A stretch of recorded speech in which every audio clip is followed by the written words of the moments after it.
Pues hola a todos. Vamos a retomar este canal que lleva muerto varios meses. Y con objeto de hacerlo bien, pues he pensado que ya quizás era hora de subir vídeos que yo mismo vería si estuviera detrás de la pantalla. Y no como he hecho hasta ahora, que son cosas que yo mismo no vería. Son interesantes para mí, pero ni siquiera yo las vería tal y como están presentadas. Así que vamos a hacer tabula rasa. Vamos a comenzar de nuevo. Y para saber qué ofreceros y para saber qué yo querría ver si pudiera escoger el canal perfecto de YouTube desde mi punto de vista, pues he reflexionado sobre mi propia trayectoria como consumidor de vídeos en YouTube, consumidor compulsivo desde los 7-8 años, y las distintas etapas por las que he ido pasando. Una de las cuales, la principal diría yo, se puede resumir en lo que sería el libertarismo o liberalismo, tópico sobre el cual vamos a hablar hoy, y que fue seguida por una de absoluta obsesión filosófica por Ernesto Castro, entre otros personajes, y que también tiene un reflejo en el vídeo, en tanto que su título, También yo fui libertario, está tomado de uno de los vídeos de ese señor, Ernesto Castro, También yo fui buenista, que a su vez apelaba a texto o conferencia de Italo Calvino, También yo fui stalinista, donde reflexionaba acerca de que para ser de izquierdas pues había que ser comunista, al menos en los años 60-70,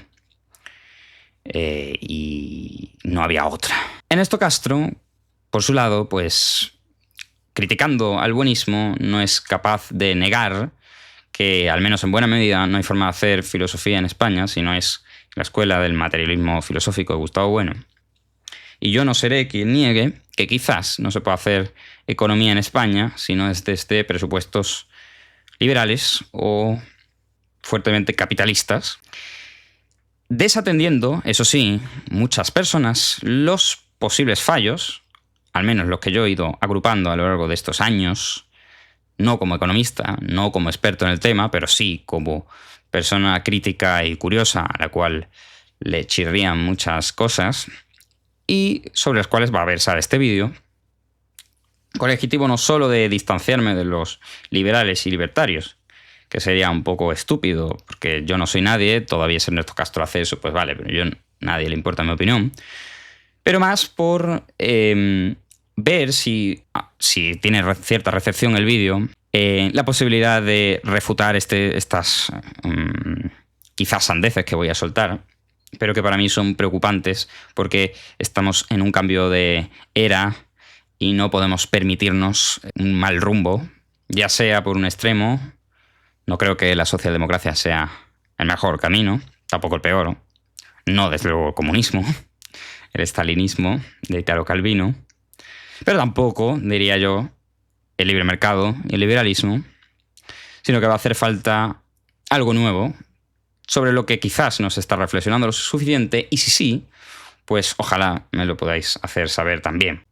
Entonces, por comenzar con algo un poco más biográfico, al igual que hace Ernesto Castro, aunque esto no va a ser nada biográfico, eso sí va a ser improvisado y distendido, tengo solamente un escaso guión que me voy a poner por delante, voy a comprobar si el micrófono funciona, sí. Yo conocí el liberalismo allá por 2018, tenía yo 14 años, 13-14 años, gracias a VisualPolitik, Wall Street Wolverine y Juan Ramón Rayo. Me condujeron a Juan Ramón Rayo y a partir de Juan Ramón Rayo pues ya uno comienza con ciertas lecturas. Human Action de Ludwig von Mises pues fue mi lectura veraniega de 2020 o veraniega no, durante la pandemia, realmente en marzo, abril. Y durante un tiempo pues estuve completamente metido en ello, encontrando desde el principio, es decir, ciertos problemas que no me han sido resolubles, pero asumiendo ciertos principios, ciertos axiomas, como que no se puede asumir la existencia de una moralidad superior a las otras y por tanto es necesario que la libertad sea el principio regidor de la ética y a partir de ahí se construye el liberalismo. Asumiendo ese tipo de cosas, aún así veo grandes problemas que quiero desarrollar de forma desordenada e incluso diría que contraria en términos de mi recorrido personal acerca del liberalismo, concretamente el libertarismo. Curiosamente, por donde comencé, interesándome por la economía en general y el liberalismo, fue por el tema del trabajo. Trabajo en el sentido de que hay muchos, digamos, mitos acerca de el papel durante la Revolución Industrial, acerca de los sindicatos, las mejoras en las condiciones laborales, etcétera, que los liberales se encargan de desmitificar, o lo que ellos piensan que es desmitificar. Y en concreto, el salario mínimo, que era un tema que luego en 2019-2020 pues tuvo un peso importante. La discusión, bueno, importante no sé, pero bueno, política, pues cierta discusión. Me convenció profundamente la forma de argumentar de Juan Ramón Rayo en ese tiempo acerca de que no hay que analizar las cosas tan a la ligera, ni como hacen los partidarios del salario mínimo. Partidario se puede ser, pero no partidario completamente a ciegas, como son muchos. Simplemente, bueno, pues asumir que si le subes el salario mínimo, pues la gente va a estar... la gente que potencialmente beneficiaria de ese salario mínimo estaría en una mejor situación, lo cual no tiene por qué ser cierto. Pueden perder el trabajo, no necesariamente, sino también desde el lado de la crítica liberal, que suele ir por la parte de la destrucción de empleo, sin necesidad de una corroboración empírica de si de verdad se destruye empleo o no se destruye empleo. Y Juan Ramón Rayo, pues, como tibio socialdemócrata, coge un poco de ambos mundos. Realmente, primero, la teoría económica, oye, esto en el margen va a destruir empleos o va a hacer que no se creen tantos empleos, que es lo que en principio ha sucedido en España. Y tiene sentido que suceda, teóricamente, pero también la parte empírica de, bueno, vamos a ver si realmente esto tiene un reflejo tan grande o no tan grande en las condiciones de estas personas que están al borde de cobrar el salario mínimo. Entonces ese análisis doble es importante y no solamente se puede hacer desde el lado teórico, que es en lo que incurren muchos liberales, un análisis teórico muy parcial, como espero demostrar hoy. Y desde ese momento quedé prendado de las virtudes retóricas de ciertos liberales, no sin añadir que también aborrecía la de otros. Me regaló un profesor de economía en la ESO un libro de Daniel Lacalle, que bueno, el profesor no me va a escuchar, es una puta mierda, sinceramente. A mí Daniel Lacalle me parece que es una puta mierda, completamente. Vamos a dejarlo ahí. Volvamos a lo que estábamos diciendo. Empecé por el tema del salario mínimo o interprofesional como crítica a algo que para mí parecía elemental. Bueno, sí, subir los salarios de la gente está bien, y más la de la gente que gana menos. Bueno, porque no lo subimos a 3.000, ¿no? Vale. Y he acabado también, digamos, con aquello por lo que digo que el liberalismo tiene un recorrido corto a partir de ahora, que también es por un tema del trabajo. Y es qué va a ocurrir con el trabajo en un mundo en el cual la inteligencia artificial sea omnipresente y mucho más capacitada para casi cualquier tarea que casi cualquier ser humano. Y desgraciadamente no le he visto las orejas al lobo hasta que, estando estudiando matemáticas, que es uno de los campos en los que la inteligencia artificial pisa más fuerte, darme cuenta de que todo lo que yo puedo hacer en la carrera que estoy estudiando, la de física, en la carrera al menos, lo puede hacer ya ChatGPT, que ni siquiera es una inteligencia artificial especializada en matemáticas o física, que claro, evidentemente reflexiono acerca de qué va a ser de mí en un mundo en el cual mis cualidades profesionales no sean requeridas porque hay una inteligencia artificial que lo pueda hacer. Se habla mucho acerca de que la inteligencia artificial es la nueva revolución industrial, quizás más que la revolución industrial, quizás el fuego, que va a relegar al 80% de la población, o al menos al 80% de la población con trabajos que requieran cualificación intelectual, no solamente manual, como digo, matemático, artista, economista, los va a relegar por completo, excepto quizás las profesorales, académicas, profesores. Bueno, pues un profesor de primaria quizás tarde algo más. Pero un técnico que se dedique a, yo qué sé, los técnicos matemáticos que estén detrás de Amazon, detrás de Meta, detrás de lo que sea, pues esa gente pues va a ir perdiendo esos sueldos que tienen y eventualmente el trabajo, posiblemente como ya está ocurriendo en Microsoft. Y ante esto, el liberalismo, aunque personajes como este señor, Juan Ramón Rayo, lo han comentado desde el principio y advierten para bien y para mal de las posibles influencias económicas que esto puede tener y sociales, no lo meten en análisis. Y los liberales viven anclados, no ya como dicen algunas personas que hablan del liberalismo como, bueno, esta gente son del siglo XIX, pues podríamos decir del marxismo, pero bueno, esta gente está anclada en el siglo XIX, los tiempos han cambiado, como es la habitual crítica de la socialdemocracia al liberalismo, ¿no? Necesitamos un estado del bienestar. Esta gente todavía piensa en estados decimonónicos. Tenemos sociedades distintas. Bueno, parte de razón quizá haya en eso, pero en cualquier caso no va por ahí mi crítica, sino va por mi crítica va por el hecho de que no ahora, sino a partir de ahora, 2030 quizás, 2035, no creo que mucho más, el capitalismo no va a poder funcionar, desde luego no en la forma en que lo hace ahora. Y mucho peor funcionaría si no hubiera las trabas estatales que hay ahora mismo.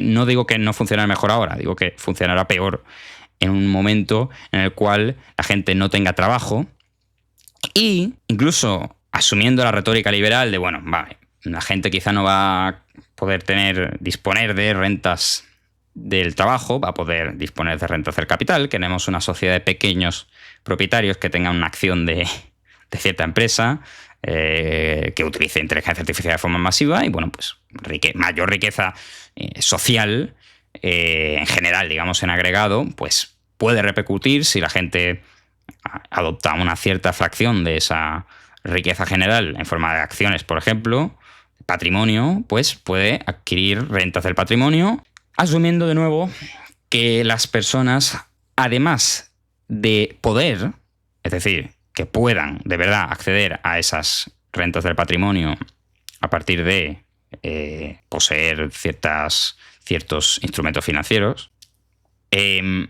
además de asumir que eso sea posible, asumir que eso esté en la mentalidad de la gente, es decir, que la gente esté preparada para ello.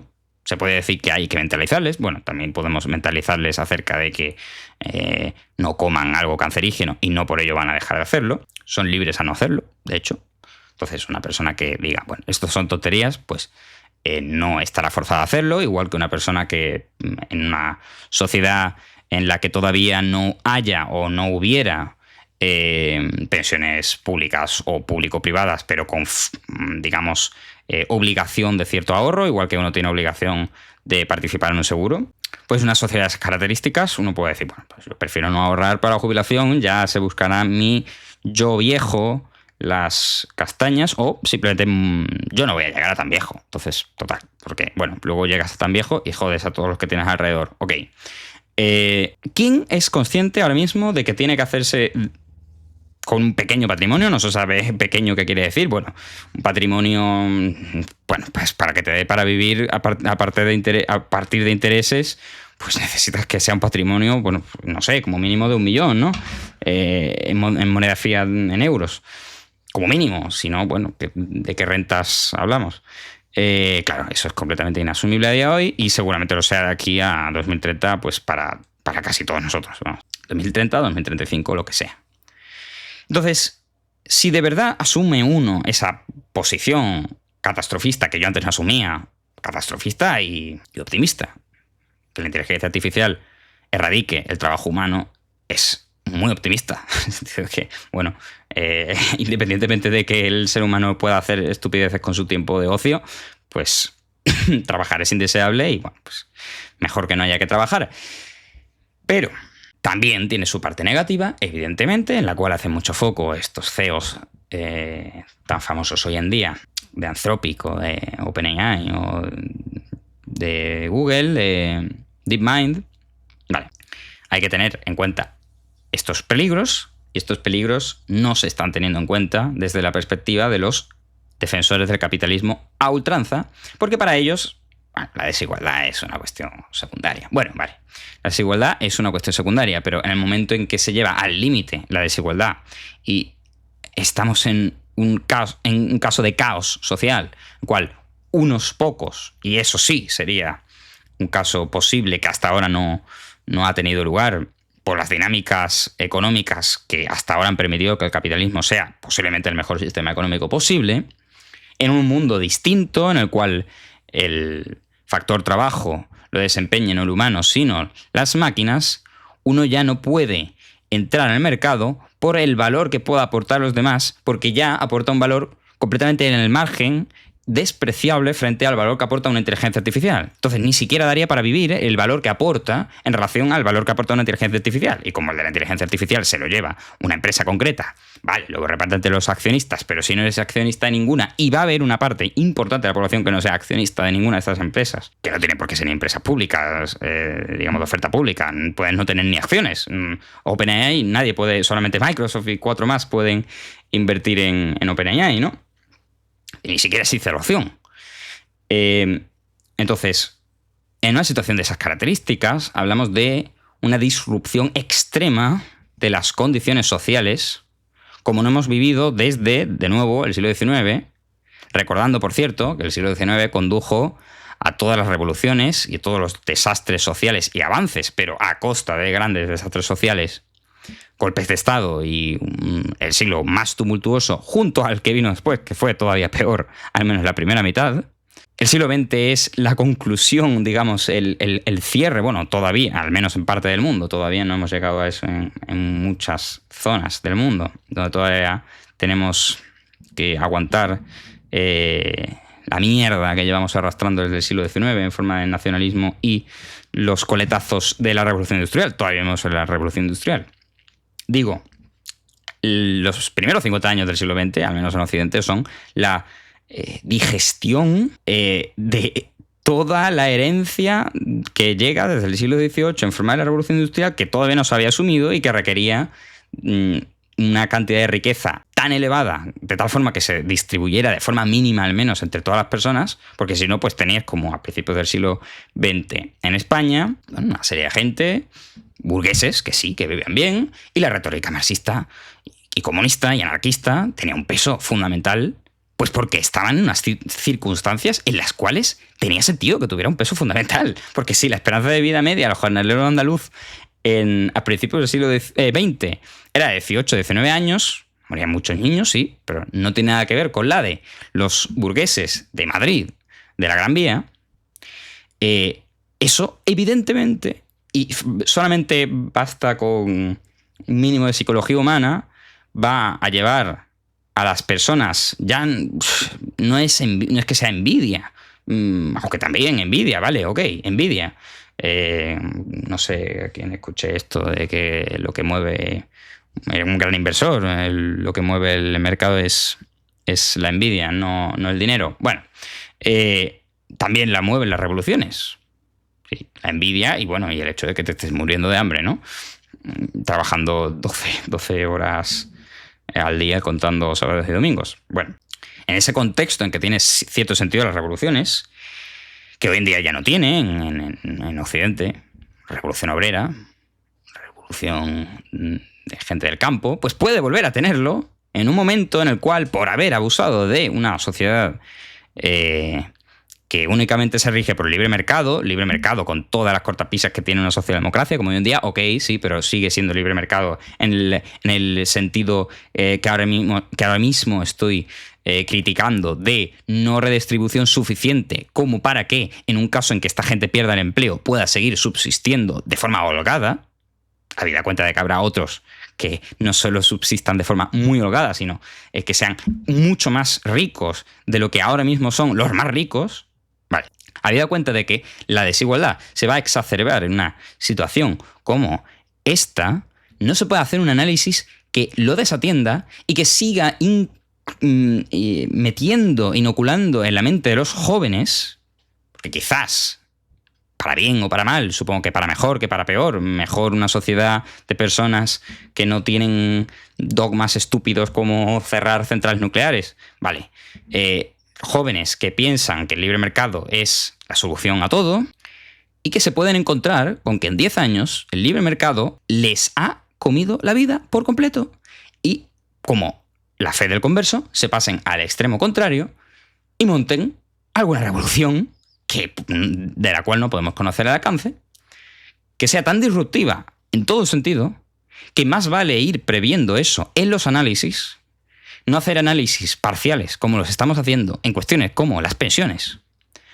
La vivienda considero que es más o menos correcto, ya iremos luego a eso, pero sobre todo las pensiones, por ejemplo, o en términos de gasto público, déficit.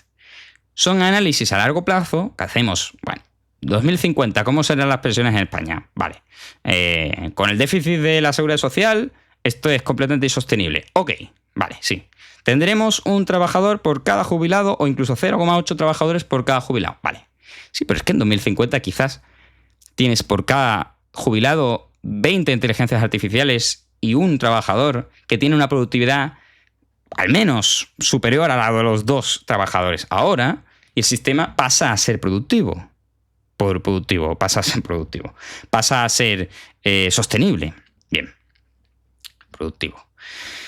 Digo que en ese caso, el coste de oportunidad de ahora mismo tomar decisiones en base a eso, por ejemplo, gastar menos públicamente en energía, como está haciendo ahora Estados Unidos, ¿no? En energía, inteligencia artificial, gastar menos del 7% del déficit de Estados Unidos, que nos puede parecer una aberrante, pero quizás el tiempo ha cambiado y ya no es aberrante un déficit del 7%, no es insostenible ni siquiera debido al aumento de productividad posiblemente esperado. No digamos ya que quizás un 7% sea excesivo, pero hablar de que tenemos que tener superávit o, déficit del 2-3% y que el déficit de Francia es espantoso por estar en el 5%, se pueden tomar decisiones con un coste de oportunidad muy alto por hacer análisis que no tienen en cuenta posibilidades elevadas, vamos a decir un 10%, de que de aquí a 10 años la productividad haya aumentado de forma tan considerable que estos debates sean irrisorios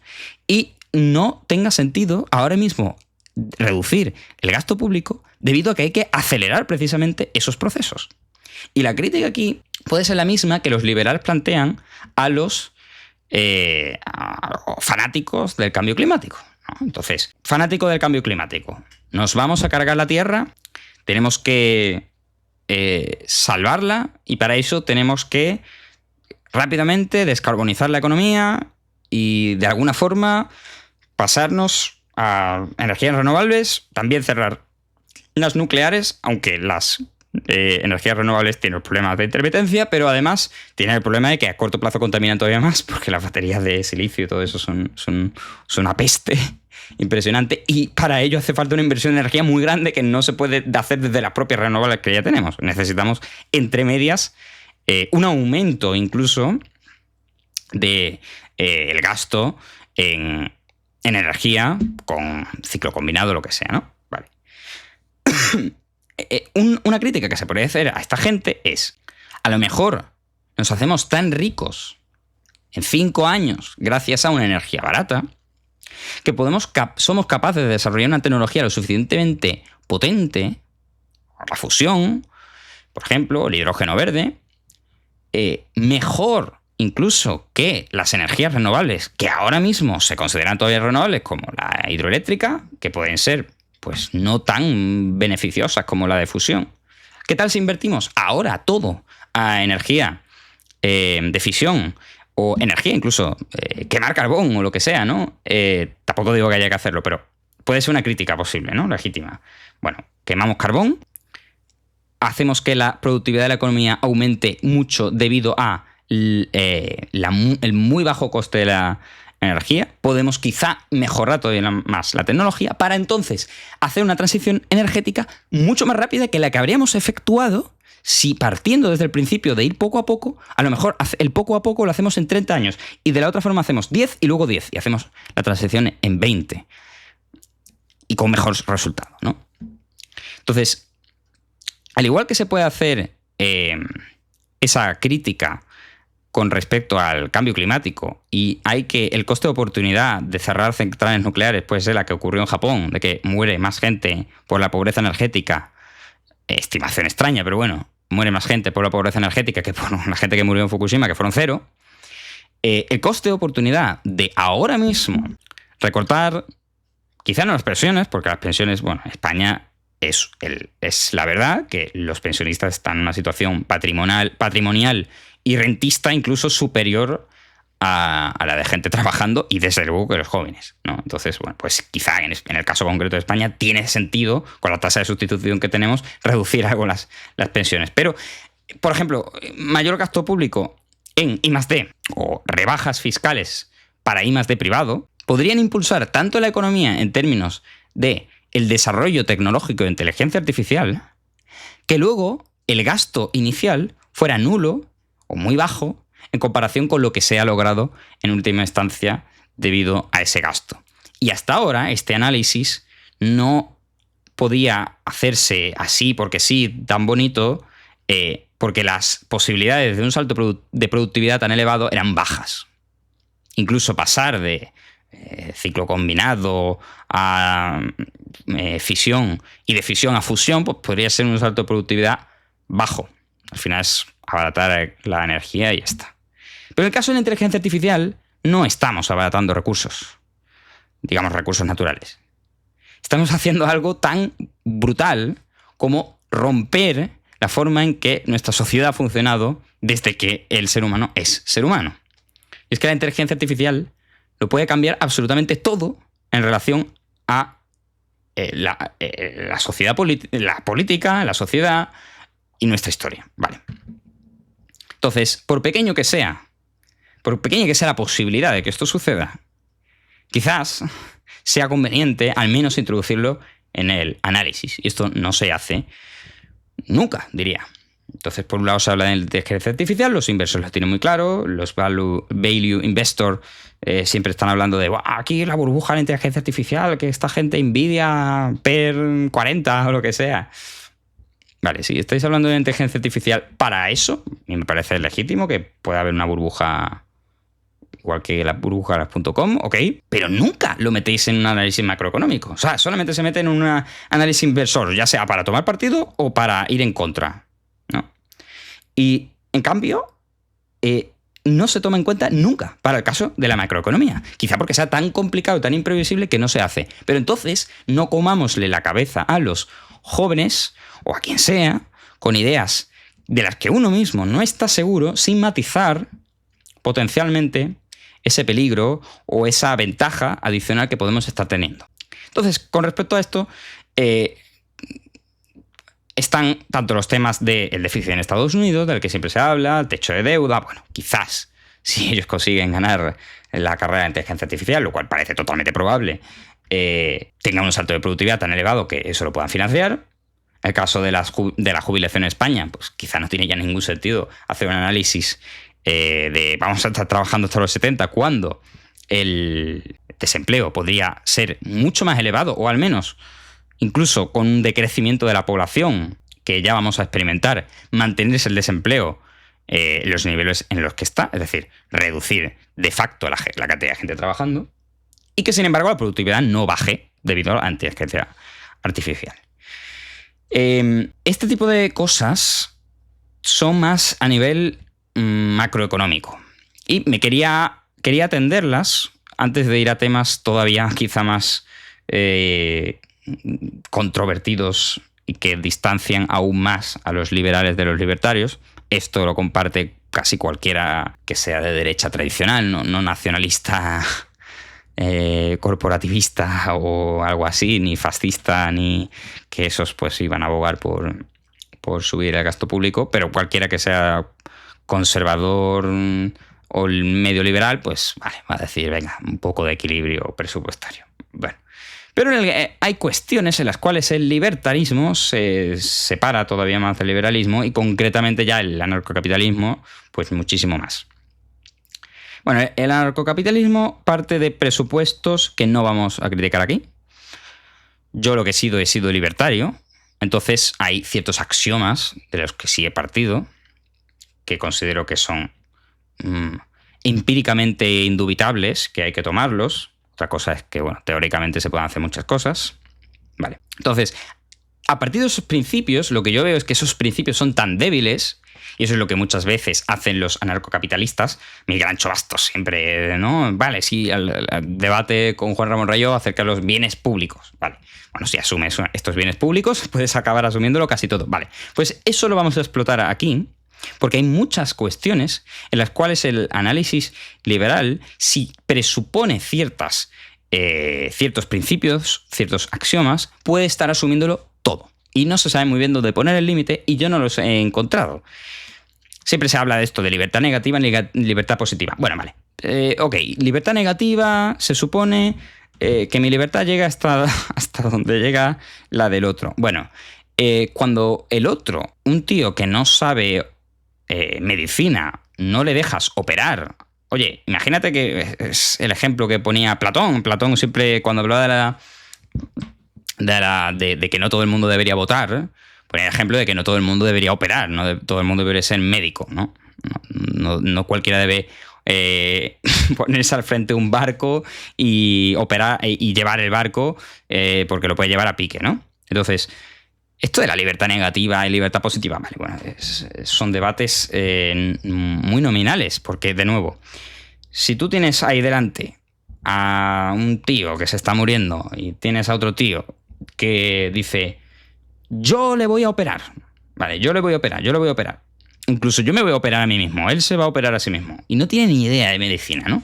Y tú que eres cirujano o en general a la sociedad, le prohíbe que él opere a la otra persona porque objetivamente lo va a matar o le va a hacer un daño.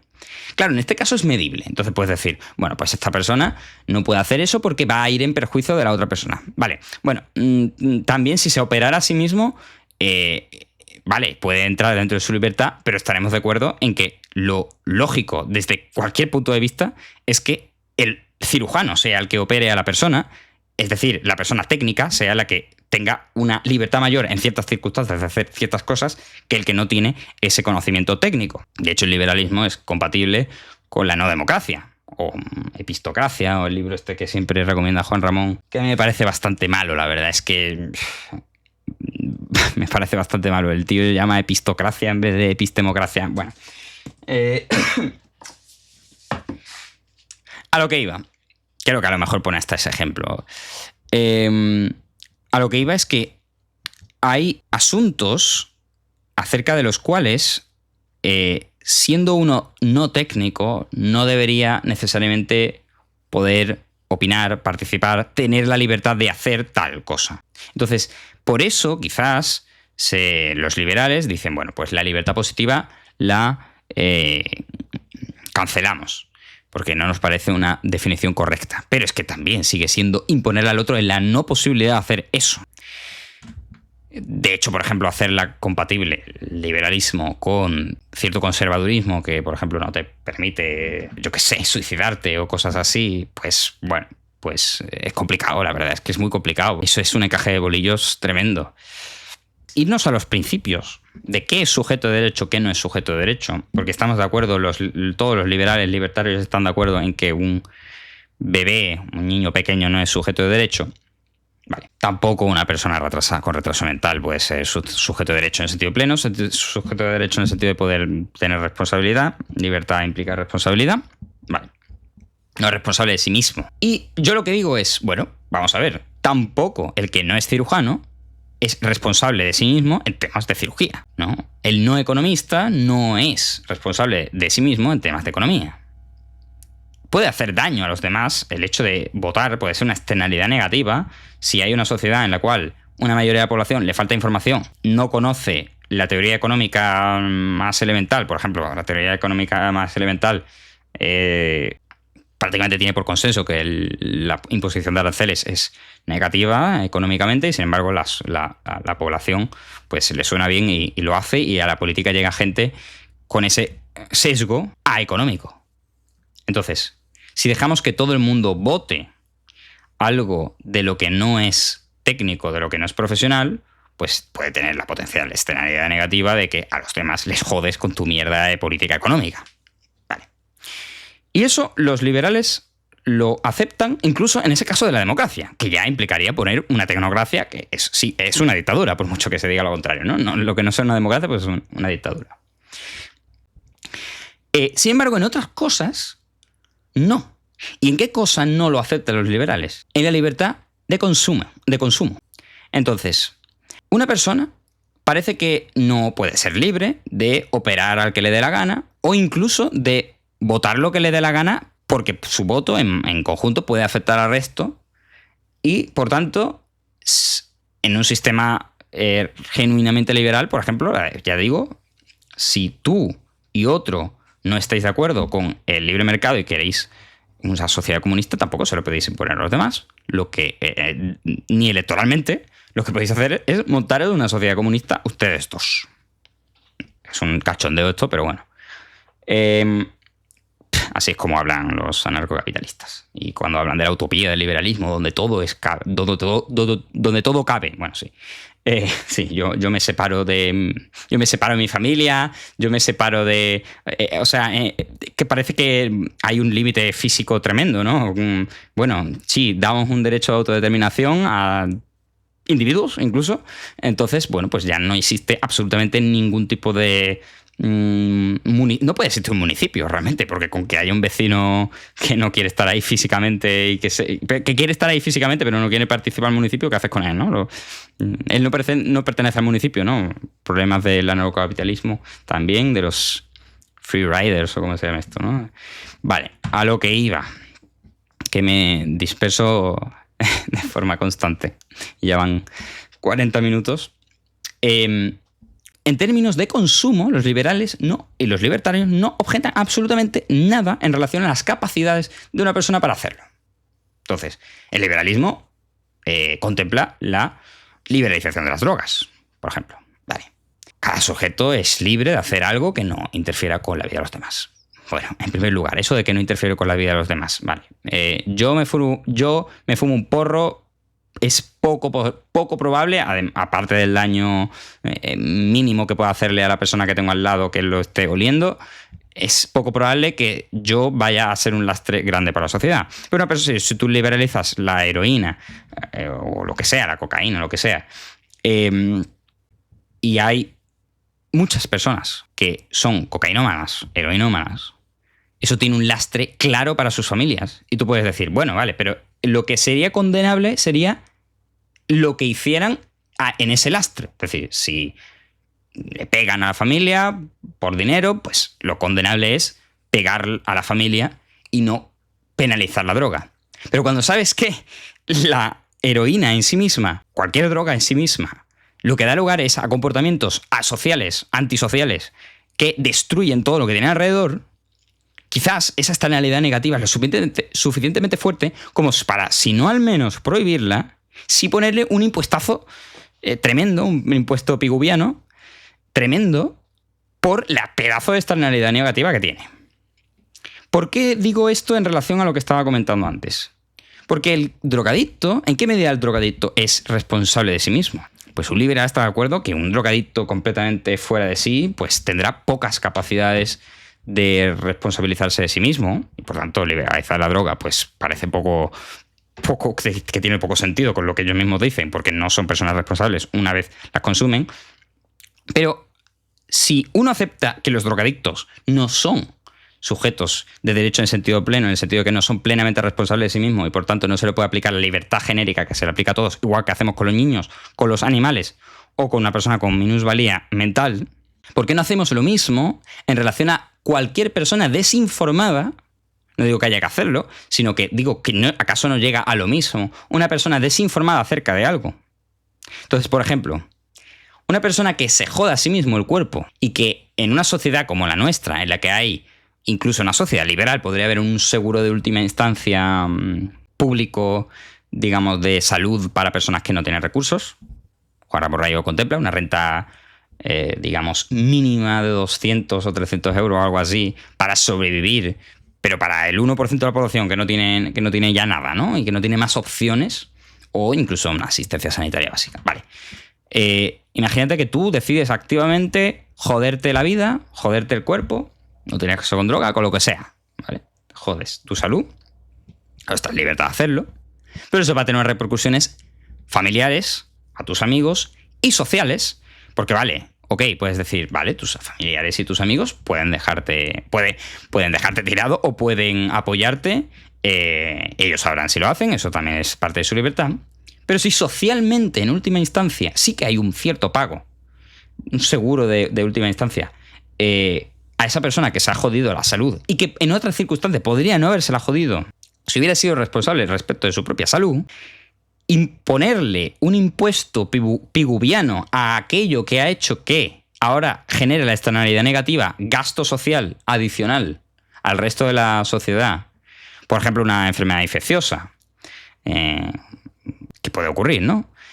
Que eso es una externalidad negativa tremenda, ¿no? Si al incurrir en determinada actividad uno aumenta su probabilidad de infectarse por una enfermedad contagiosa y contagiárselo a más personas, evidentemente a esa persona hay que limitarle en cierto sentido. Por eso los liberales evidentemente estarían de acuerdo con, no como se hizo, pero sí en cierta medida con poner medidas sanitarias que cohiban la libertad individual en el caso de la pandemia del coronavirus. Vale, pues en este caso también, si haces una cierta actividad que te hace daño a tu cuerpo y por tanto los demás tienen que incurrir en un gasto adicional que no habrían incurrido si a ti se te hubiera prohibido o penalizado esa actividad, si penalizamos en la misma medida en que eso externamente perjudica a los otros con impuestos piguvianos, llegaremos a un balance que ellos, por ejemplo, los liberales, están dispuestos a aceptar en el caso de vertido o del CO2. Para un liberal no tiene sentido, y para mí tampoco tiene un sentido un impuesto directo. O sea, el IRPF no tiene ningún sentido.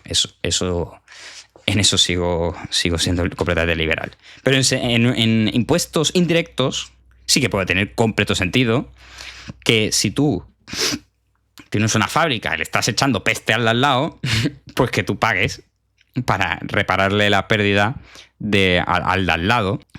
Imagínate que el otro tenía la casa antes que tú montaras la industria, ¿no? Pues tiene sentido que le des una indemnización y que eso sea un pago, por ejemplo, con un impuesto piguviano, que es un impuesto a las externalidades negativas.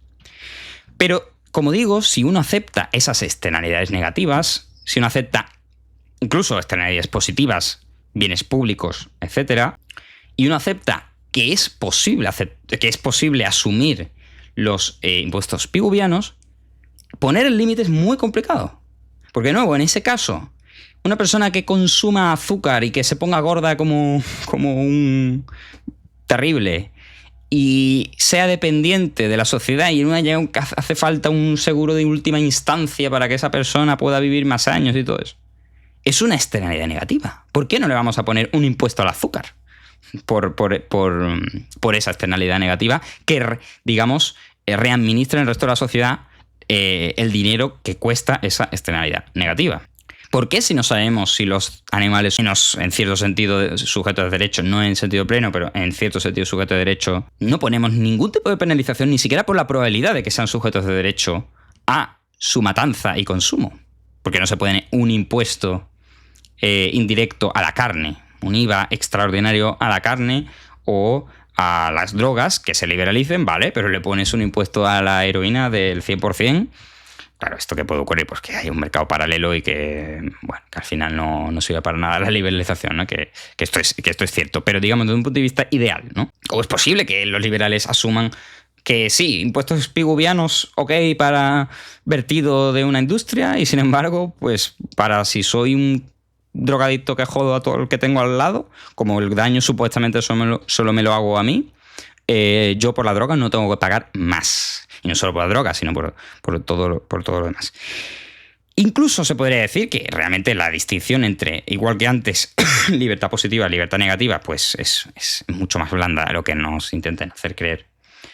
La diferencia entre externalidad negativa y ausencia de externalidad positiva potencial que se habría dado en el caso de que hubieras penalizado la actividad que ahora mismo no estás considerando externalidad negativa, pero que en relación a la potencialidad de externalidad positiva sí que es una externalidad negativa. Claro, esto puede parecer una invención mental. No.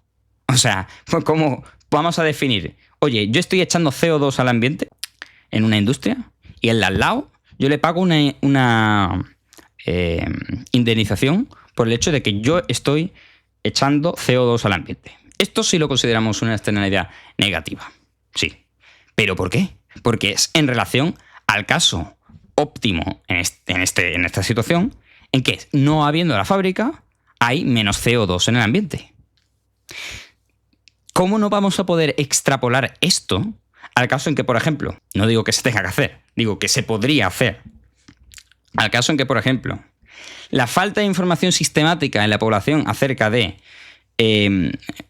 la salud o salubridad de un determinado compuesto, de un determinado alimento, es tan sistemática que su ausencia hace que otros, a su vez, consuman esos productos tóxicos no debidamente regulados en una sociedad de esas características. Si fuera anarcocapitalista, pues a saber la regulación cómo sería. ¿Acaso no es una externalidad negativa ese desconocimiento en sí mismo? El desconocimiento de una información que puede ser salvavidas, literalmente. Vale. Claro que aquí entramos en la situación de que si falta información a las personas y esa información se considera externalidad negativa o no externalidad positiva, ya lo podemos justificar todo, ¿no? Es decir, que el argumento que va desde aceptamos externalidad negativa hasta aceptamos el nazismo, pues realmente no es tan grande ese camino. Porque claro, tú entonces puedes decir, vale, el desconocimiento de las personas de determinada información se debe penalizar y se debe favorecer otro. Entonces, por ejemplo, pues podemos considerar que una sociedad culta es, por tendencia, más probable que vaya a tener éxito en el futuro que una sociedad que no es culta. Culta, defínase como sea. Total. Cosa que no es cierta, pero bueno, podría ser cierta.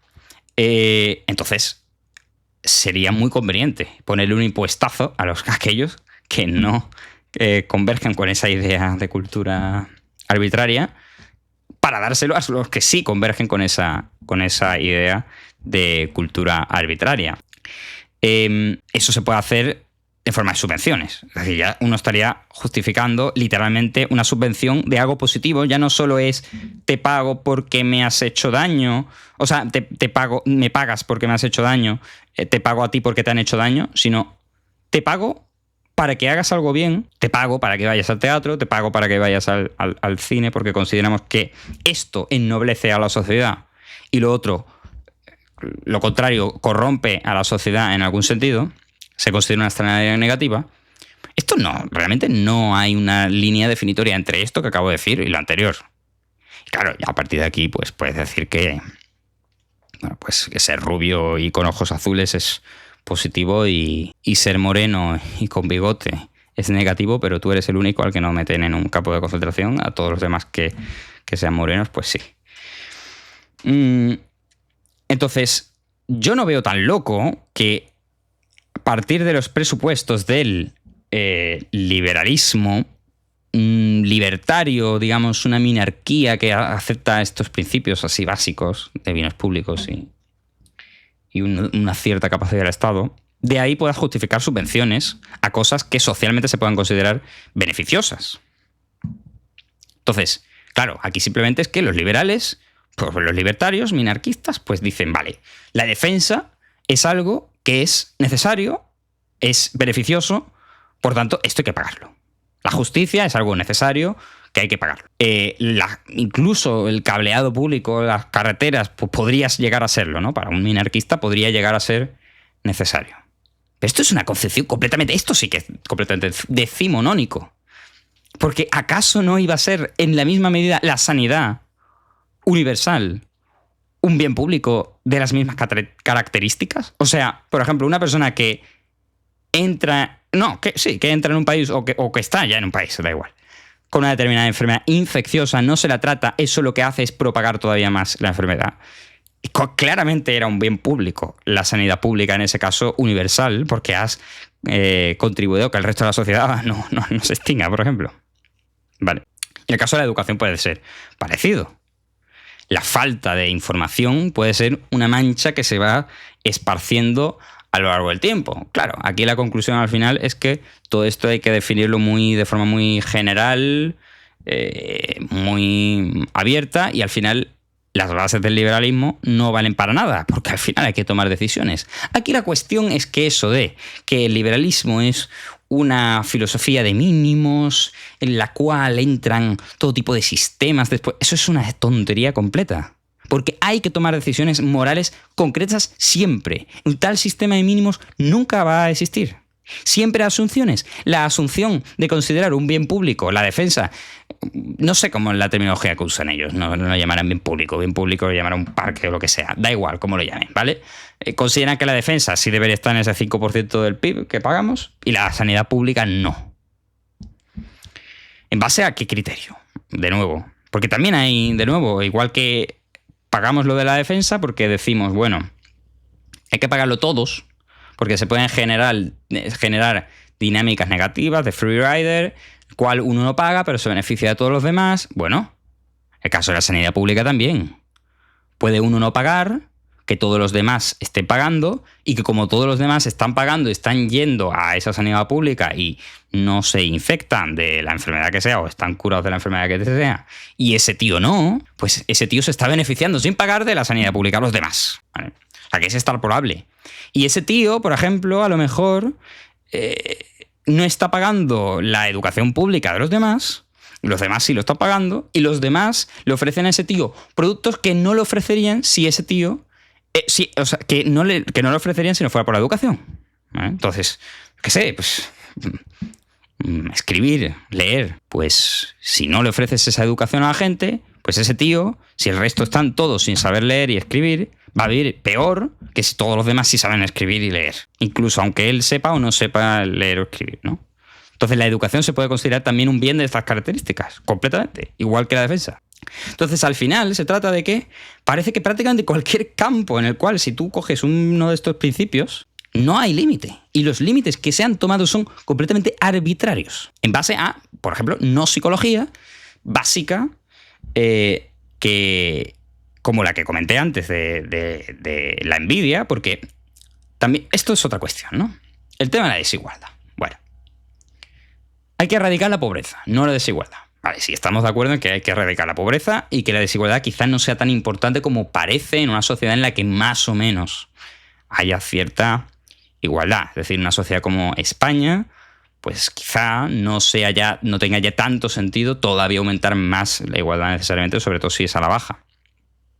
Pero una sociedad extrema, una sociedad africana o latinoamericana, en la cual sí que hayan esos desniveles, puede ser algo de bien común. De nuevo, esta cosa que los anarcocapitalistas echan las manos a la cabeza, pero los libertarios, en cierto sentido, sí que lo asumen.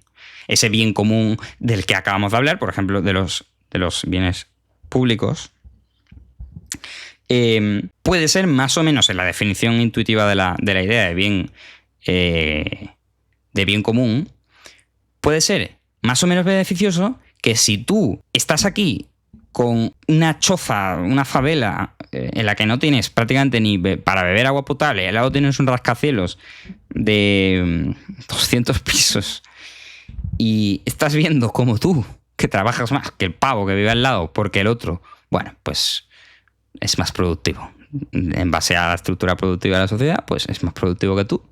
Y por eso vivís dos realidades completamente distintas. Es decir, únicamente en base al criterio por el cual el liberalismo lo rige todo, que es beneficiar al consumidor. Es decir, los demás quieren lo que tú les has dado. Tú estás ayudando a la sociedad en relación a lo que el mercado dice que es ayuda a la sociedad. Es decir, en lo que el valor agregado a la sociedad considera que es positivo, que tú debes aportarle en una determinada cosa.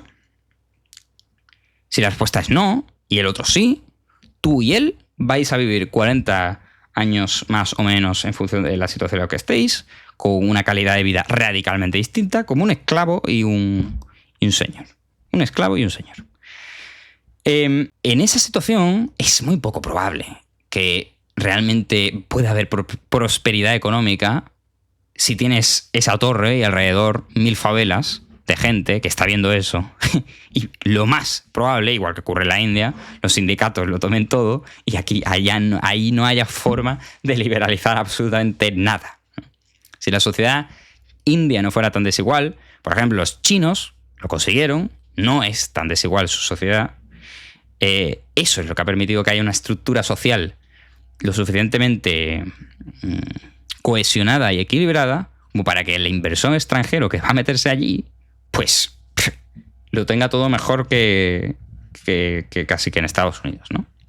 Como le ocurrió a Apple. En cambio, la India pues es un completo desastre. Porque, bueno, no pueden ni verse, ¿no? Están como en el siglo XIX. No pueden ni verse obreros y propietarios. Vale.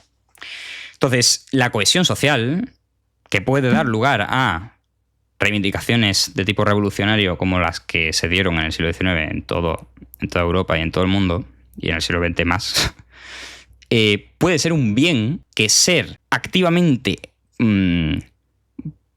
digamos, financiado como externalidad positiva, y la desigualdad extrema, no cierta desigualdad, pero sí la desigualdad extrema, un mal a ser erradicado como externalidad negativa. ¿Y eso qué puede implicar? Pues un impuesto de redistribución, que sí que puede entrar dentro de lo que antes dije, un impuesto a la renta que me parece aberrante, pero quizás no un impuesto a la renta como tenemos ahora, que es básicamente una redistribución de la clase media a la clase media con distorsiones, sino realmente un impuesto importante a partir de cierto nivel a ciertas rentas en compensación de otras.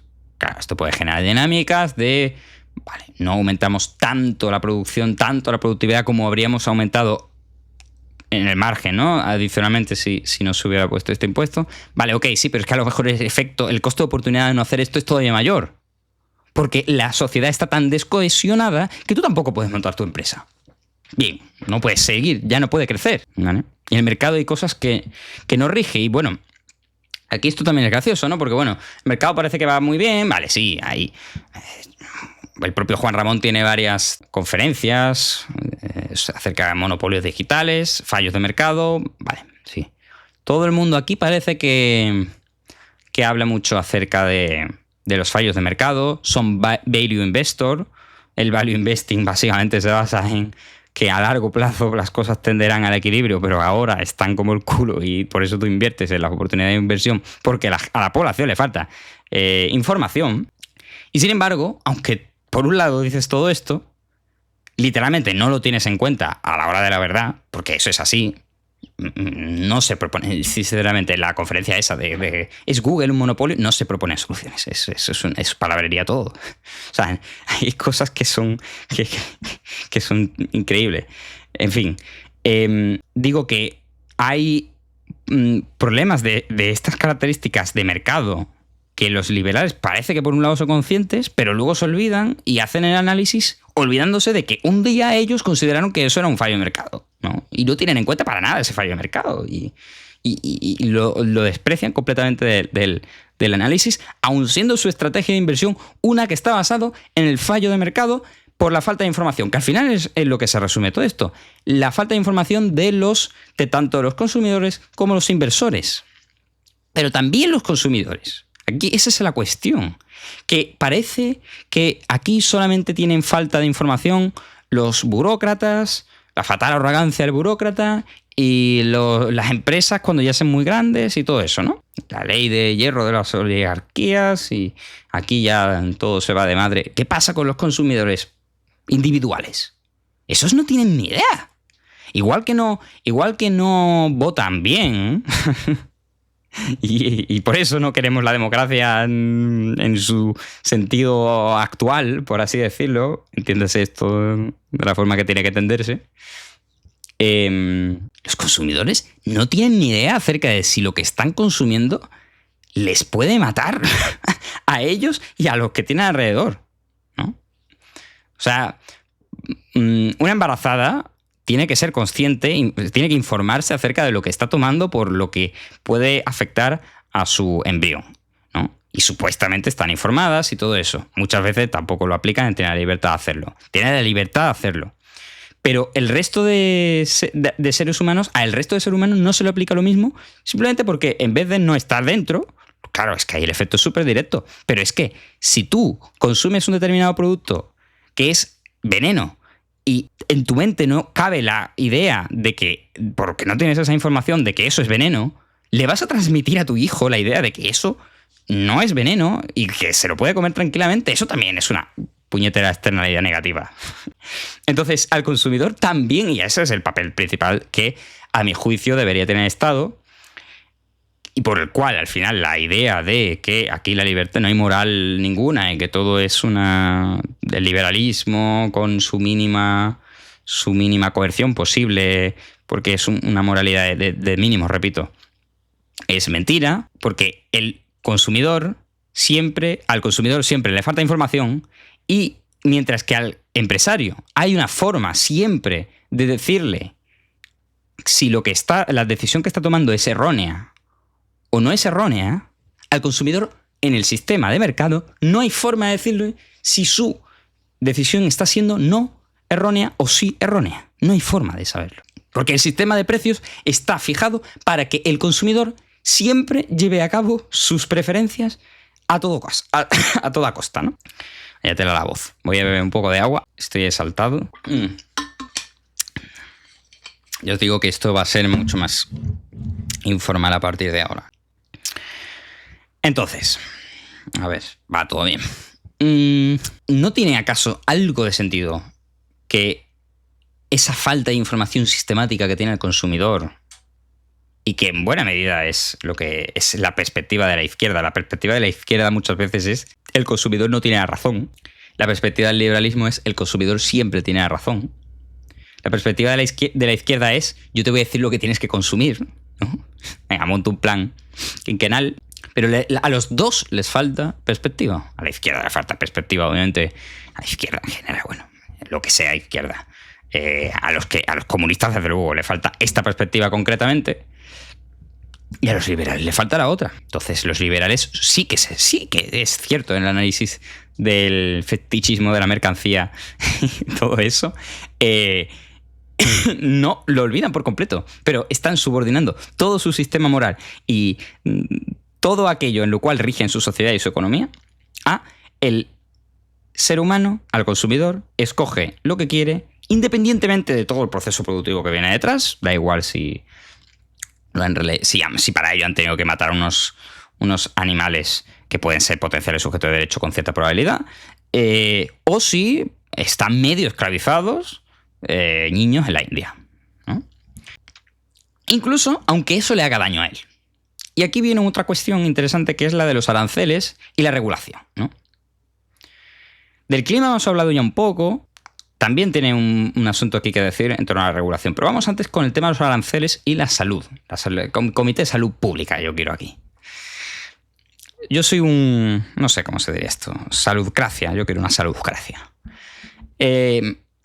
¿Cómo es posible que los liberales sean tan incapaces de ver los beneficios que puede tener algo, como lo es promocionar industrias, como lo es la agricultura, europeas, locales, y disminuir la influencia potencial, a pesar de su mayor productividad en términos económicos, de la agricultura africana, debido a criterios de salud?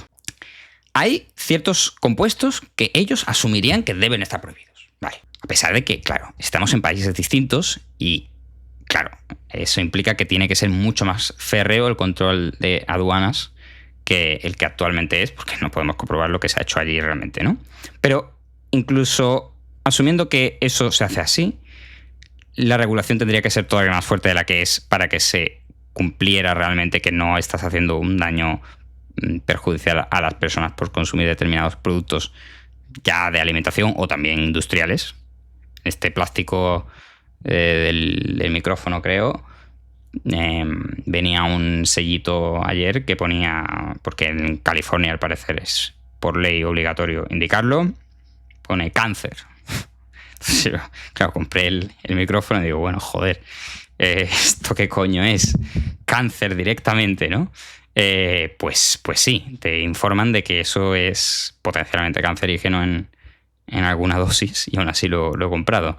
Lo que se hace con el tabaco. Tú puedes no prohibirlo, le das una cierta capacidad de responsabilidad a la persona. Bueno, tú sabes que esto es malo, pero lo puedes hacer. Pero es que el problema es que la gente no es consciente de que las cebollas que compra de Senegal pues puede ser una puta mierda. Y porque el hecho de que sean más baratas, pues no necesariamente por el hecho de que sea más productivo, porque la mano de obra es muy, muy, muy barata, no por otro motivo, no debes, o si no, permitir la venta de esas cebollas aquí en España, al menos sí ponerle un impuestazo importante que es en forma de aranceles. Solamente si hay pruebas de que efectivamente en ese país los criterios de sanidad pueden dejar bastante que desear. O sea que por ahí yo creo que sería muy lógico, desde luego, incentivar una industria local que sabemos, y esto puede sonar incluso fascista, ¿no? Aquí ya esta gente, los de liberales, pues cualquiera que sea medio de derechas liberal que meta algo de nacionalismo es fascista, ¿no? Como algunos de Vox que sí que son exfascistas y lo que sea. Bueno, pues sí, fascismo. Yo quiero aranceles a los productos que sean una mierda, objetivamente, y que, sin embargo, el consumidor local aquí come, a pesar de que es negativo y que podría, si conociera la externalidad negativa que ese producto tiene sobre él, no lo consumiría, pero como no es consciente de ello, lo hace. Y aquí la cuestión es, bueno, pero entonces lo que hay que hacer es informar. Bueno, vale, sí, pero aquí lo que hay que hacer es informar. Esto es como el argumento que dicen los republicanos o, en general, mucha gente de izquierda, estilo Íñigo Errejón. Bueno, lo que tiene que hacer la gente es política, ¿no? La gente tiene que... La vida... No hay distinción entre la vida y lo político. La gente tiene que saber de política, la gente tiene que discutir de política, los bares tiene que estar informada y los liberales le dicen, bueno, ¿qué coño? Tú no tienes que estar obligado a saber de política. Eso es una mierda. No tienes por qué saberlo. Esto no tiene por qué ser una democracia asambleísta de estas que quiere esta gente, ¿no? Bueno, pues igual, ¿cómo la gente va a estar informada acerca de todo lo que les hace daño? Para eso que haya ya un técnico que esté informado y que prevea que la gente va a consumir cosas objetivamente destructivas para ellos y su entorno, y para el medio ambiente ya es otra cuestión, pero también... y que literalmente se prohíban o se le ponga un impuestazo igual que al tabaco. Y la pegatina y lo otro, ¿no? Vamos, que esté regulado, al fin y al cabo. Pero pues, supongo que a los liberales pues les parecerá aberrante que no se puedan publicitar alcoholes y tabacos y cosas así, que haya esa pegatinita. Igual que el otro día me encontré uno de los inversores que yo escucho, Gustavo Martínez. Me llamó la atención, la verdad. Estaba ahí una mesa redonda de debate. Y cogí una botella de agua y dices que ya por esto me da asco de vivir, ¿no? Por la regulación europea esta de que las botellas no se les puede quitar el tapón entero. Bueno, tío, pero vamos a ver, ¿tú eres experto en cambio climático? O sea, vale, yo no lo soy, pero tú tampoco.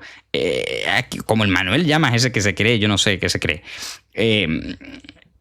Claro que no se puede tomar el consenso científico de ciertos científicos, que ni siquiera consenso, y hay mucha palabrería, hay muchos intereses estúpidos detrás del cambio climático, pero aunque sea, hay que asociarle un grado de probabilidad a eso. Yo lo que veo es que a los impuestos habría que asociarles un cierto cálculo probabilístico, claro, obviamente aproximado, pero igual que hacer todas las estimaciones económicas aproximadas de los economistas, un cálculo de cuál es la probabilidad de que eso de verdad tenga un impacto importante sobre, por ejemplo, el medio ambiente, porque en última instancia eso tiene un impacto en la vida de las personas, ¿no? Entonces, ¿cómo es posible que simplemente... Esto es un problema de los liberales, ¿no? Ya se pasan al lado contrario de, venga, sí, desregular. Bueno, desregular lo que sea desregulable. O sea, por ejemplo, en el mercado de trabajo hay muchas cosas desregulables, pero en temas de medio ambiente, de cosas elementales de contaminación por las cuales ya no deberíamos volver a pasar, ¿cómo vas a decir que estás amargado, te amarga la vida el botón de la botella, tapón de la botella, cuando tú no tienes ni idea? A lo mejor eso tiene un impacto tremendo, ¿no? Bien, y Al final he comentado, no he mirado ni siquiera el guión. Esto era, al fin y al cabo, lo más importante sobre el tema este de sujetos de derecho y impuestos piguvianos. He tratado un tema de forma... Bueno, realmente no lo hemos tratado, no lo hemos tratado. Vamos a abrir un poco ese melón, porque hay asuntos sociales que los liberales tratan bastante también, porque, bueno, esto sí que ya es una crítica ridícula, ¿no? Por parte de las redes sociales, ¿no? Esta gente no tiene alma, esta gente... Bueno, los liberales yo sí considero que son gente muy preocupada por cuestiones sociales que los otros no tratan. Por ejemplo, nuestro gobierno, como lo son la vivienda, incluso la jubilación, porque los del gobierno son simplemente insensatos, la situación económica de la juventud y la inmigración. En esto último no lo voy a tratar, el tema de la inmigración, porque no tengo ni idea de qué es lo que se supone que proponen los liberales. Porque es que creo que proponen muy poco, realmente. Es un tema importantísimo acerca del cual, pues yo no sé, hablan extremadamente poco. Extremadamente poco. Y es un tema social de primer orden que además implica soluciones estatales.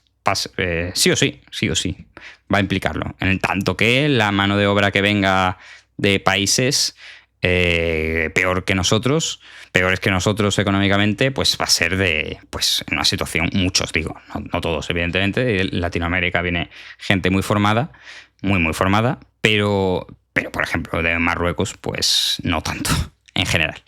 Y eso es un asunto social que hay que tratar, porque además es importante en la estructura productiva cómo se integran estas personas.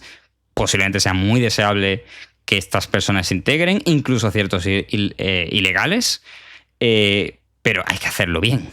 Y no parece que ni nuestro Estado actualmente lo esté haciendo muy bien, aunque creo que los liberales, si estuvieran en el Estado, lo harían incluso peor. Hecho ese comentario en torno a la jubilación, tampoco voy a comentar más, porque me parece aberrante que estemos haciendo predicciones a 2050, a 2070, sin considerar el apartado de la inteligencia artificial. Vamos a ver, que yo no soy economista. Esta gente que calcule un poco, ¿no? Que tenga un poco más en cuenta estas cosas. Vale. Que le asocien una probabilidad, joder. Igual que yo le asocio una probabilidad, oye, me voy a quedar sin empleo, pues quizá va siendo hora de dedicarme un poco más a YouTube, que si no, como matemático, pues me van a querer poco. Vale. El otro asunto es el tema de la juventud, que efectivamente es como dice Juan Ramón Rayo, por ejemplo, es el mismo tema que el de la jubilación, porque aquí en esta sociedad, al menos en España, le hemos puesto un peso extremo de la balanza a los jóvenes en frente a los jubilados, a los cuales le damos pues todo, y están en una situación cada vez realmente más distanciada de la realidad de los jóvenes, a pesar de que hay que asumir que efectivamente la realidad de los jóvenes ha cambiado mucho y hoy en día pues la gente estudia mucho más que en los años 70, 80. Entonces, evidentemente no puede ser la renta de una persona de 30 años la misma ahora, el patrimonio, perdón, bueno, aunque también la renta, pero el patrimonio de una persona de 30 años ahora que en el año 2000. No puede serlo, pero tampoco se trata de lo que ha ocurrido, que es que si uno ve las gráficas, se ha realmente desplomado a unos niveles que todavía sobredimensionan más este problema, y que las personas de 50, 60, 70 años concentran toda la riqueza del país, y el gobierno lo único que hace es privilegiarles aún más por el peso electoral que tienen, ¿no? Entonces, este análisis, yo creo que, bueno, al margen de esa cuestión que se menciona menos de lo que se debería de los cambios sociales inevitables, es más o menos un análisis adecuado. Incorpora el tema de la vivienda, porque efectivamente vivimos en una sociedad española con alta, alta cantidad de población que tiene una vivienda en propiedad, pero se concentra en los mayores, y entonces lo que parece que tenemos una sociedad de rentistas mayores, y los jóvenes, que tienen una tasa de alquiler casi total, debido a la reducción, bueno, no reducción, pero bueno, reducción relativa en relación a la cantidad de personas que viene cada año, una reducción de la oferta, de hecho, pues se plantea una y otra vez, siempre en los mismos términos, siempre te lo presentan como si fuera muy novedoso, las mismas soluciones por parte de los liberales de hay que aumentar la oferta. Y sí, obviamente es seguro el mayor problema. Bueno, y por definición es el problema. Aumenta la demanda y la oferta está estancada o aumenta muy poco, pues ese es el problema de los precios, sí. Pero es que hay matices, ¿vale? Y esos matices muchas veces se explican desde esta posición liberal con muchos descuidos. Vamos a dejarlo ahí. Entonces, igual que el problema que dijimos antes de los monopolios, de los fallos de mercado, de ciertos monopolios digitales, también es un problema en el caso de el lugar físico que tiene una empresa que no puede ser sustituido por otro. Entonces, en un pueblo con una sola peluquería, pues un pueblo de 300 habitantes, por mucho que quisieras hacer la competencia de montar la peluquería y bajar los precios para derrocar a la otra y que la otra cierre, la inversión que hay que hacer a corto plazo es tan elevada que no compensa. Y por tanto, esa peluquería tiene un monopolio allí de facto físico, porque físicamente es la única que está allí. No compite una peluquería de Afganistán, no compite con la del pueblo de Cañaveral de León. Pues igualmente la vivienda que se construye en las afueras de Madrid no compite evidentemente con la que está en el centro de Madrid, y en el centro de Madrid hay ciertas tendencias sociales que puede ser conveniente atajar, no solamente metiendo a toda la población que no se lo puede permitir en las afueras, y a los que sí se lo pueden permitir, que son gente del extranjero, que pueden incluso teletrabajar, meterlas en el centro y ir gentrificando la ciudad y irla convirtiendo en lo que de hecho se están convirtiendo, aunque más lento de lo que parece, porque todavía hasta que esto termine de consumarse queda tiempo, y cuando se haya consumado pues será una aberración seguramente. Y aquí pues también me pondré nacionalista todo eso. ¿Por qué puede ser un problema que los propios locales que vivían en una cierta zona de alquiler, por ejemplo, ya no puedan permitirse ese alquiler y tengan que irse en pro de que gente con mayor poder adquisitivo extranjero llegue? Se puede decir, bueno, vale, vamos a ver, el porcentaje de propiedades que están en manos de los extranjeros es baja.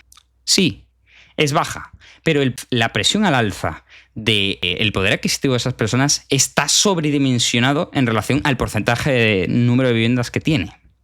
Hay un segmento de vivienda, digamos, que antes a lo mejor podía estar por 150.000 euros, que ahora mismo se ha disparado a 350.000, 400.000, que buena parte de la población española, por decir el 80%, no se puede permitir ni de coña porque no tiene una financiación de esas características, pero que en el margen ha alcanzado esos precios única y exclusivamente por la población extranjera, porque no es explicable en base a criterios únicamente de la población local. Y independientemente de lo que pueda verse quizá en algunas estadísticas, eso es muy claro viendo el comportamiento de ciudades que atraen más o menos gente del extranjero, ¿no? Entonces, por ejemplo, aquí en Andalucía, yo vivo en Sevilla, no tiene absolutamente nada que ver el encarecimiento de la vivienda en Sevilla los últimos años en relación al de Málaga. ¿Motivo? Bueno, pues no lo sé. No creo que sea, aunque es verdad que se ha construido más aquí, lo cual le da la razón a esta gente.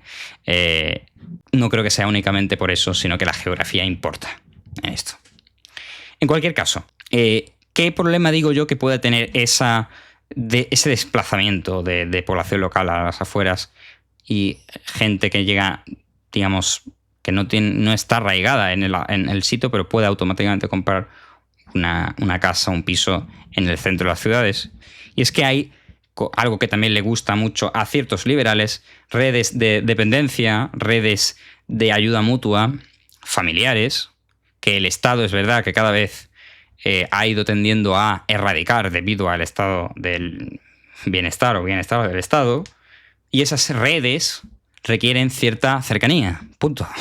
Entonces, esas redes no pueden establecerse cuando las personas tienen que separarse por motivos económicos. Ya, y quizás si externamente impusiéramos, de nuevo, un impuesto piguviano a ese problema que puede tener, que puede comportar, claro, es muy complicado medir todo lo que estoy diciendo, sí, matemáticamente, económicamente, sí, pero objetivamente genera un problema que incluso es de carácter económico.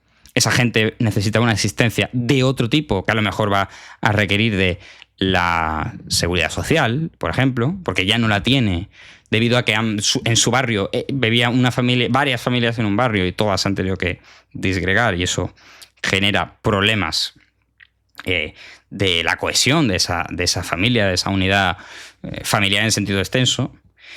Eso puede importar de cara a ver si es lógico o no subir de impuestos al que compra de fuera, por ejemplo, extracomunitario, como se acaba de hacer, por el hecho de que esa persona, que no tiene arraigo todavía en la zona, quizá debería pagar un peaje por romper aquella cohesión ya establecida.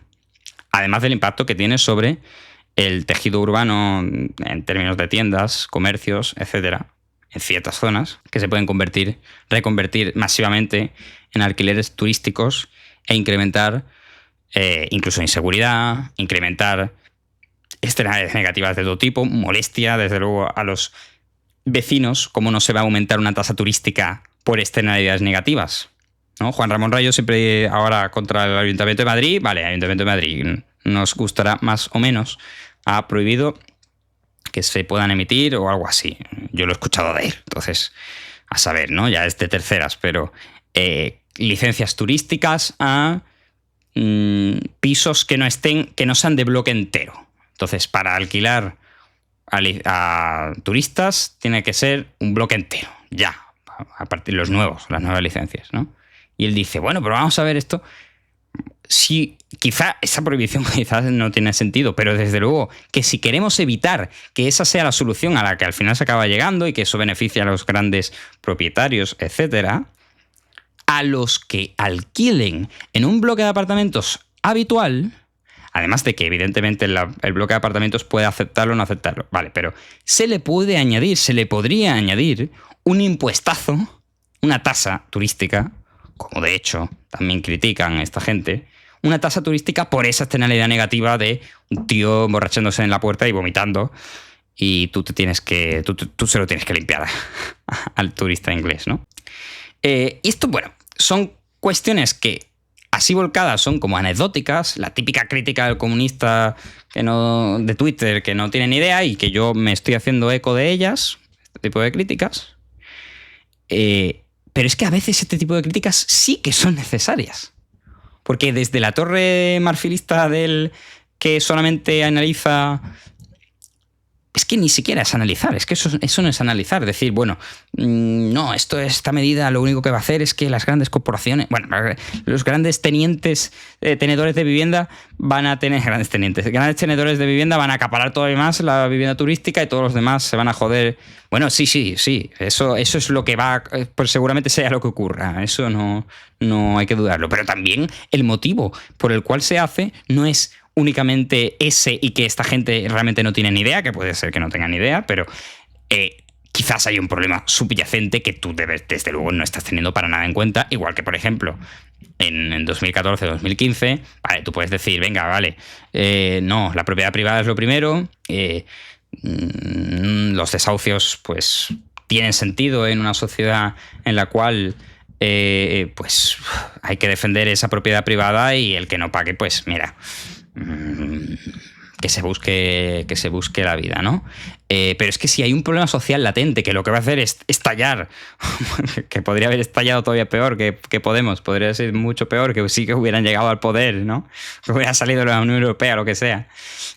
O sea, pudiendo evitar un desastre mayor de esas características, simplemente asumiendo ciertos compromisos con respecto a este tipo de problemas sociales, desahucio, o sea, ¿cómo es posible que solamente la propiedad? Vale, sí, la propiedad privada, si se rompe el consenso de que la propiedad privada hay que defenderla, podemos incurrir en problemas sistemáticos a la economía, muy malas tendencias y demás, y no se puede tener una mano tan blanda.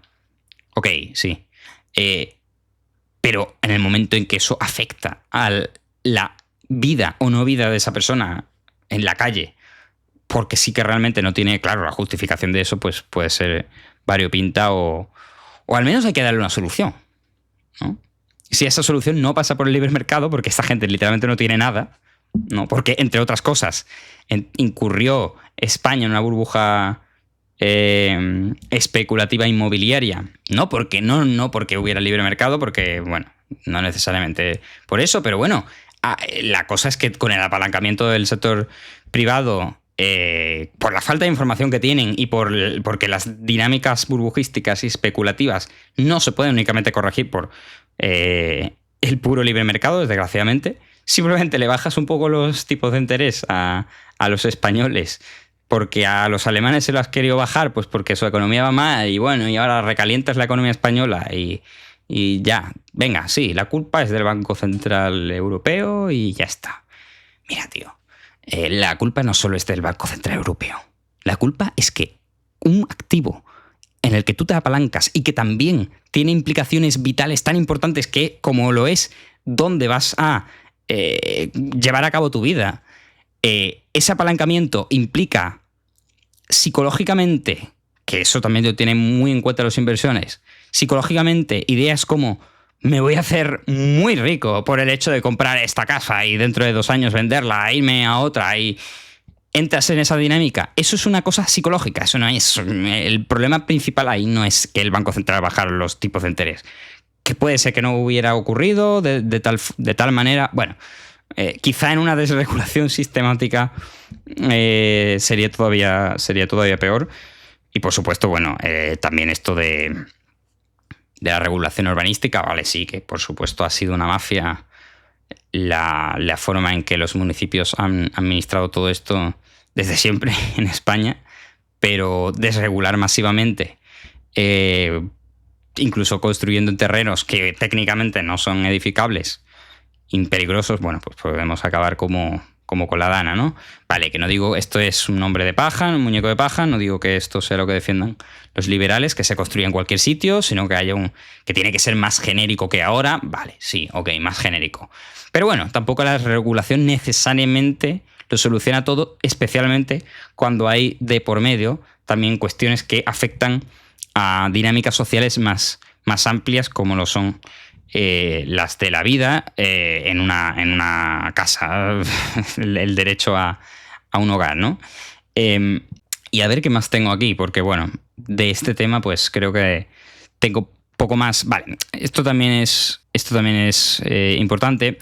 Un par de cuestiones. Una solución que se suele proponer es, para aumentar la oferta, construir de forma más vertical, de forma más densa, ¿no? Que cuando uno ve los planes de los nuevos barrios de Madrid ahora, pues tienen una densidad muy, muy baja. Bloques de 3 plantas, muchos parques y todo eso. Ok, puede ser que tenga sentido, pero debe ser avalado realmente por perfiles científicos, técnicos, no solamente economistas, por Dios. ¿Por qué? Bueno, de nuevo, problemas sociales puede generar la densificación extrema en ciertas partes de la ciudad. Problemas de salud, desde luego, medioambientales en la ciudad de cara a la salud. Y uno puede decir, bueno, pero que si están dispuestos a pagarlo es porque la salud no les importa tanto. Por ejemplo, ¿no? Uno construye solo torres y no construye no deja lugar para árboles y que sea todo coches y construir vertical, ¿no? Que también se dice, bueno, también es verdad que construir en vertical en ciertos sentidos es más ecológico que construir en horizontal porque hay menos uso de transporte, pero también conlleva el problema de si uno lo sobredensifica demasiado en una determinada zona y no pone zonas verdes, pues es en esa zona, aunque en cómputo general sea mejor que construir en horizontal, en esa zona para la gente que allí vive, pues tiene un ambiente poluido como la mierda, ¿no? Pero el caso, si uno puede decir, bueno, pero si están dispuestos a pagarlo, pues que se jodan, ¿no? Venga, que pagan menos y a cambio pues se jode la salud y ya está, ¿no? Y que las ciudades pues sean una basura, esté construido todo así, que sea todo un armazón gigante, ¿no? Y no haya ni calles, ¿no? Para que viva la cantidad máxima de gente posible. Pero de nuevo aquí estamos como en el caso antes de las cebollas de Senegal, ¿vale? Uno puede permitir que vengan las cebollas de Senegal y que las cebollas de Senegal estén a ese precio reducido y la gente las compra aun sabiendo o no sabiendo que eso les puede perjudicar desde un punto de vista de la salud. Pero en el momento en que sí, esto lo analicemos como un caso de escenaria negativa, oye, estas cebollas de Senegal, tú no lo sabes, pero te están jodiendo la salud, o de la cebolla de Senegal, o estos bloques, esta configuración municipal, esta configuración urbanística no es propicia para la vida humana tal cual la concebimos en el siglo XXI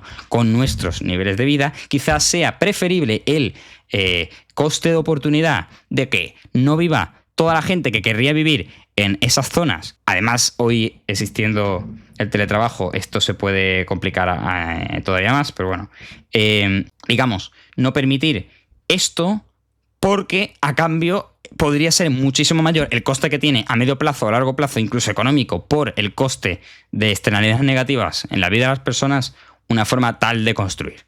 Esto es una crítica muy sui generis que puede ser errónea o todo lo que uno quiera, ¿no? Porque al final, bueno, pues uno puede decir que pues en Nueva York, pues en Manhattan, pues puedes respirar un ambiente más saludable y vivir mucho mejor que en un pueblo perdido de la mano de Dios en el que solo hay arbolitos. Bueno, en cualquier caso, hay que analizar estas cosas. Es verdad que por criterios estéticos construir bajo en una ciudad como Madrid, bueno, pues parece bastante estúpido y ahí no seré yo quien defienda al regulador municipal. Pero si hay motivos científicos, ambientales o de construcción, de tipo por el tipo de terreno, pues quizá no haya simplemente que decir no, esto hay que construir alto. Bueno, quizá haya algo más detrás de eso, ¿no? Entonces, evidentemente, como habéis visto, esto ha sido todo muy particular, muy mío, mi forma de concebir las cosas y no es para nada una discusión rigurosa ni técnica. Como tal, me defiendo en el sentido de que si aquí alguien esperaba esa precisión del que está detrás de Twitter con los datos en el móvil y que con uno leyendo, bueno, pues evidentemente no soy economista, no soy como esta gente y sé poco, pero sé lo suficiente, creo yo, como para que al menos en ciertas cosas no me la cuelen tanto. Bueno, y otros ya que son ya la hostia de...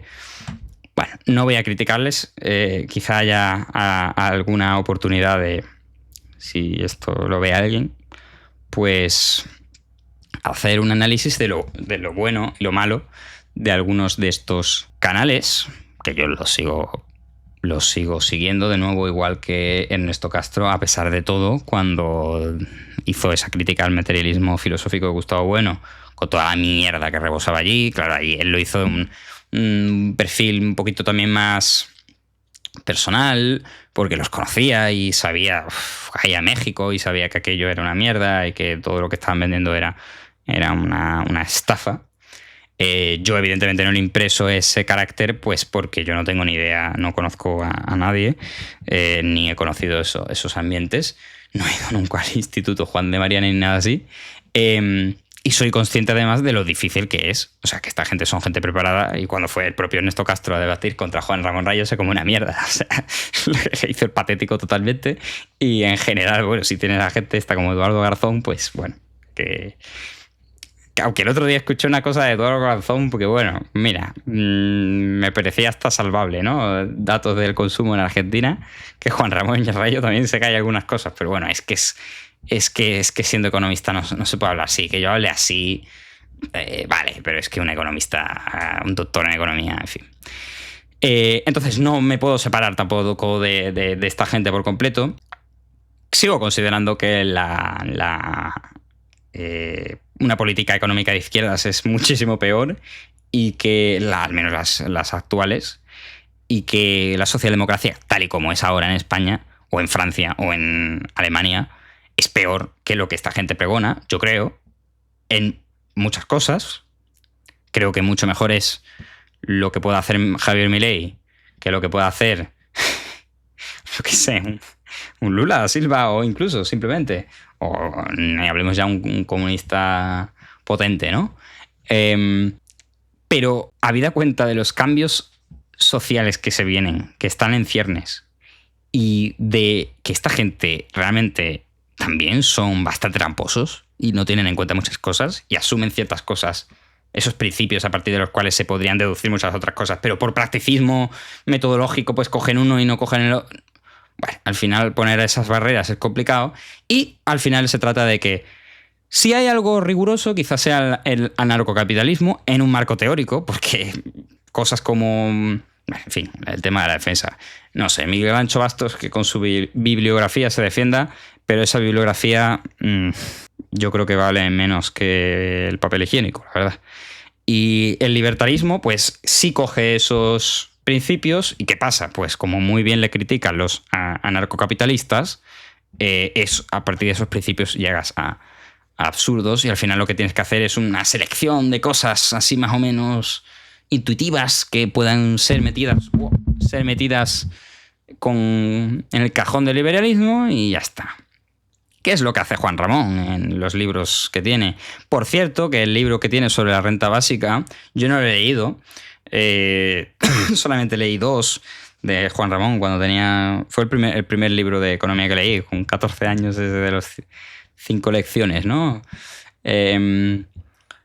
Pero el libro de la renta básica, que no lo he leído, pero lo he descargado para ver si dice algo de inteligencia artificial, yo al menos he hecho control F, he puesto inteligencia, he puesto artificial, no sale nada relacionado con eso. Es decir, me sorprende bastante que en un ensayo, que además parece bastante riguroso y potente, no se hable de inteligencia artificial en relación a la renta básica, que es seguramente el tema, teniendo en cuenta que este libro fue escrito en 2016-2017. Quiero decir, vale, no existe ChatGPT, pero bueno, inteligencia artificial pues iba a llegar, ¿no?